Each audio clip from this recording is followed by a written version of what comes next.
네, 오늘 이 말씀은 예언자의 탄식에 대한 말씀입니다.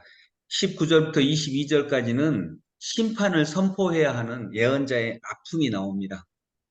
이제 동족에게, 이 유대 민족에게 하나님의 심판을 선포해야 되는데, 이 그냥 선포를 하나님이 선포하셔서 하기는 하는데 선포를 너희들은 심판받겠다라고 말은 하는데 마음이 아픕니다. 그래서 19절에 아이고 배야 창자가 뒤틀려서 견딜 수 없구나. 아이고 가슴이야 심장이 몹시 뛰어서 잠자코 있을 수가 없구나. 이것은 자신이 그렇게 아프다라고 하는 마음을 나타내고 있습니다. 동족에게 심판을 선포해야 하는 예레미야의 아픔이 나와 있습니다. 그리고 23절부터 31절까지는 혼돈에 대한 환상입니다.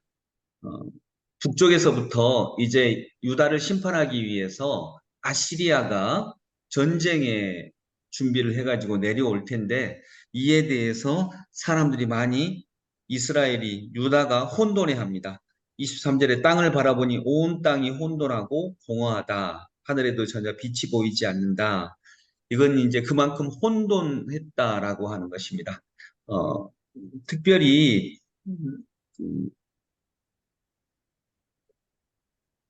29절쯤에 모두 성읍을 버리고 떠나니 성읍에는 주민 한 사람도 없다. 이렇게 예루살렘이 망하게 될 때에 심판을 받게 될 때에 그 모습을 미리 예언하고 있고요. 30절에 보면 그런데 너 예루살렘아 내가 망하였는데도 내가 화려한 옷을 입고 금폐물로 몸단장을 하고 눈 화장을 짓게 하다니 도대체 어찌된 셈이냐. 이 말씀은 어떤 말이냐면요. 예루살렘이 이렇게 심판을 받게 되었는데 그래서 하나님의 심판으로 아시리아가 북쪽에서부터 전쟁의 준비를 하고 예루살렘을 쳐들어오는데 그러면 어떻게 해야 되죠? 이 심판을 막으려면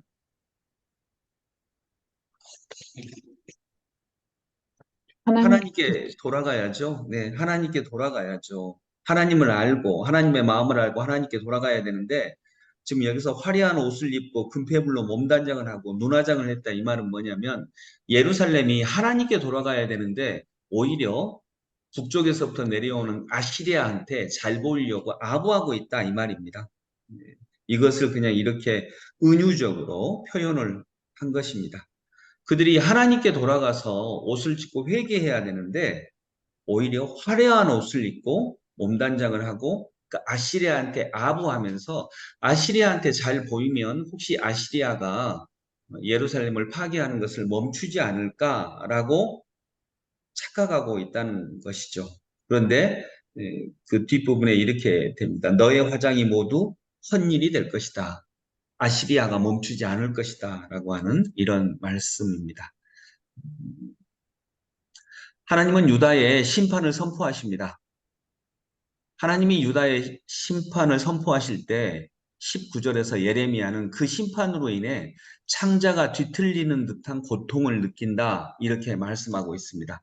여러분, 이런 사람이 바로 예언자입니다.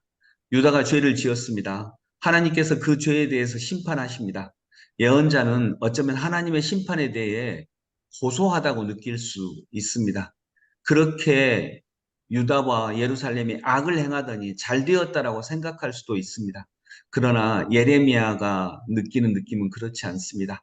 하나님으로부터 합당한 벌을 받기는 하지만 심판받을 유다에 대해 창자가 끊어지는 듯한 고통을 느끼고 있는 것입니다.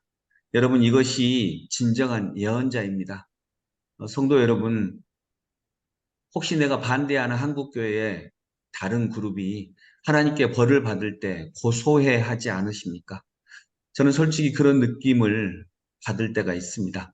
내가 잘못되었다고 생각해서 미워하는 사람이 하나님께 벌을 받았을 때 잘되었다라고 하는 생각이 들지 않으신지 저는 솔직히 그랬던 적이 있습니다. 그러나 그것은 온당한 마음이 아님을 오늘 예레미야를 통해서 말씀하십니다. 예레미야는 유다가 하나님의 징벌을 받을 때 그의 창자가 끊어지는 것 같은 고통을 느낀다라고 19절에서 말씀합니다.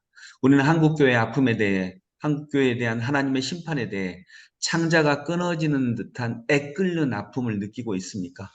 여러분, 그런데 그런 사람이 진정한 예언자입니다.